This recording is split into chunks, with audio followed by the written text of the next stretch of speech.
M M മണി നമ്മളോടൊപ്പം ചേരുകയാണ്. അപ്പോൾ കഴിഞ്ഞ ദിവസം നമ്മളെ കണ്ടപ്പോൾ ആശാൻ പറഞ്ഞത് ഭരണം ഇല്ലെങ്കിലും ഓ പുല്ലെന്ന് പറയുന്നതാണ്. അപ്പോൾ എന്തായാലും ഭരണം നഷ്ടപ്പെട്ടു, ഇതിനെ എങ്ങനെയാണ് കാണുന്നത്? ഭരണം നഷ്ടപ്പെട്ടത് അതിൻ്റെ രാഷ്ട്രീയ കാരണമുണ്ടോ സംഘടനാപരമായ കാരണമുണ്ടോ എന്നെല്ലാം ഞങ്ങൾക്ക് അതിലിൻ്റെ നേതൃത്വമുള്ള പാർട്ടിയാണ്. പോളിംഗ് ബ്യൂറോയും കേന്ദ്ര കമ്മിറ്റിയും സംസ്ഥാന കമ്മിറ്റിയും സംസ്ഥാന സെക്രട്ടേറിയറ്റും എല്ലാം ഉണ്ട്. പിന്നെ LDFൻ്റെ സംസ്ഥാന സമിതിയുണ്ട്. അവിടെയൊക്കെ കൂടെ പരിശോധിച്ചാണ് വിശദമായ കാര്യങ്ങൾ പറയാൻ കഴിയുക. ഏതായാലും തോറ്റു എന്നുള്ളത് 100% ഉറപ്പാണല്ലോ. ഇല്ലാന്നിപ്പം ഞാൻ പറഞ്ഞിട്ട് കാര്യമില്ലല്ലോ. ഈ കൈപ്പത്തി ചിഹ്നത്തിലെ സ്ഥാനാർത്ഥികൾക്ക് വമ്പം ഭൂരിപക്ഷമാണ്. ആ കൈപ്പത്തി എന്നുള്ളത് തന്നെയൊന്നുമല്ല. രാഷ്ട്രീയ കാര്യങ്ങൾ എന്തെങ്കിലും ഉണ്ടോ എന്ന് നോക്കണം. അത് നോക്കണം.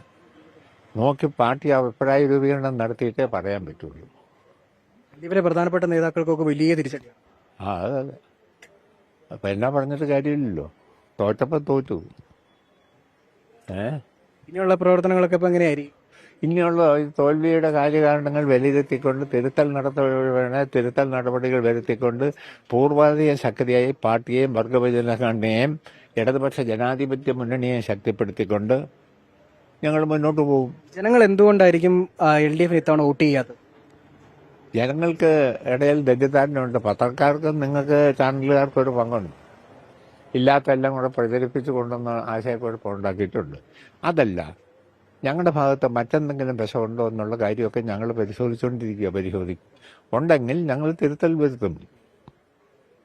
ഉടുമ്പൻചോലയിൽ സംസ്ഥാന സെക്രട്ടേറിയറ്റ് അംഗമാണ് തോറ്റുപോയത്. അതെ. അപ്പം ഞാൻ നിന്നതിനും തോറ്റതിനും നേശാനായിരുന്നു ഒരുപക്ഷെ വിജയിച്ചേനെ എന്നുള്ളതാണ് പൊതു. അതൊക്കെ ചുമ്മാ ആളുകൾ ഇപ്പം പറയല്ല. അങ്ങനൊന്നും വിലയിരുത്താൻ കഴിയില്ല. സംസ്ഥാനത്ത് ആകെ വന്നിരിക്കുന്നൊരു പ്രശ്നമുണ്ട്. അതാണ് അവിടെയും വന്നത്. അതുകൊണ്ട് തോൽവിയുടെ കാര്യകാരണങ്ങൾ എന്താണ്? ഞങ്ങളുടെ LDFൻ്റെ പ്രവർത്തനങ്ങളിൽ വന്ന വൈകല്യമുണ്ടോ? പാർട്ടിയുടെ പ്രവർത്തനങ്ങളിൽ തിരുത്തൽ വരുത്തേണ്ടതുണ്ടോ? പിന്നെ ഗവൺമെൻറ്റിൻ്റെ പ്രവർത്തനങ്ങളിൽ എന്താണ് മാറ്റം വരുത്തേണ്ടിയിരുന്നത്?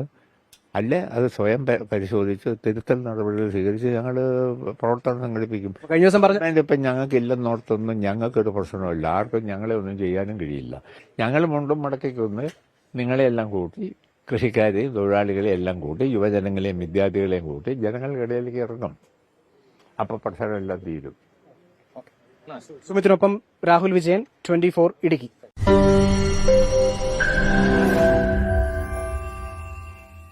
ലോകത്തെവിടെയായാലും ഏത് സമയത്തും 24 വാർത്തകളും ഓഗ്മെന്റഡ് റിയാലിറ്റി പാക്കേജുകളും എക്സ്പ്ലെയിനറുകളും വിശദമായി കാണാൻ ഞങ്ങളുടെ YouTube ചാനൽ നിങ്ങൾക്ക് സബ്സ്ക്രൈബ് ചെയ്യാം.